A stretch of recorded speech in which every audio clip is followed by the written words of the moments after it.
তাদের মাসিক সম্মানিক 5,000 টাকা দেব।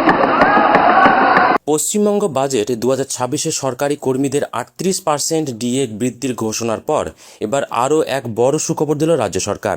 অঙ্গনওয়াড়ি কর্মী, প্যারা টিচার এবং আশা কর্মীদের মাসিক বেতনে এক ধাক্কায় 5,000 টাকা বৃদ্ধির ঘোষণা করেছেন অর্থমন্ত্রী স্বপন দাশগুপ্ত। বাজেটের এই সিদ্ধান্তে রাজ্যের লক্ষাধিক কর্মী সরাসরি উপকৃত হবেন বলে মনে করা হচ্ছে।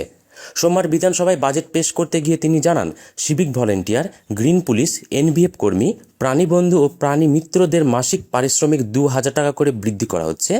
এছাড়া অঙ্গনওয়াড়ি ও আশা কর্মীদের মাসিক 5,000 টাকা করে বেতন বৃদ্ধি ঘোষণা অর্থমন্ত্রী স্বপন দাশগুপ্তর। স্টেট ট্রান্সপোর্ট কর্পোরেশন চুক্তিভিত্তিক কন্ডাক্টরদের পারিশ্রমিক বৃদ্ধি করে মাসে 16,000 টাকা করা হবে। পাশাপাশি অবসরপ্রাপ্ত সাংবাদিকদের জন্য মাসিক পেনশন এবং মিথ্যা মামলায় কারাবাস করা ব্যক্তিদের জন্য বিশেষ আর্থিক সহায়তার ঘোষণাও করা হয়েছে।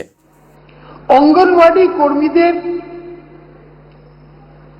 এবং অঙ্গনওয়াড়ি সহায়িকাদের 6 বছরের নিচে শিশু, গর্ভবতী ও স্তন্যদায়ী মাদের পুষ্টির মাত্রা বাড়াতে প্রচুর অবদান রেখেছেন।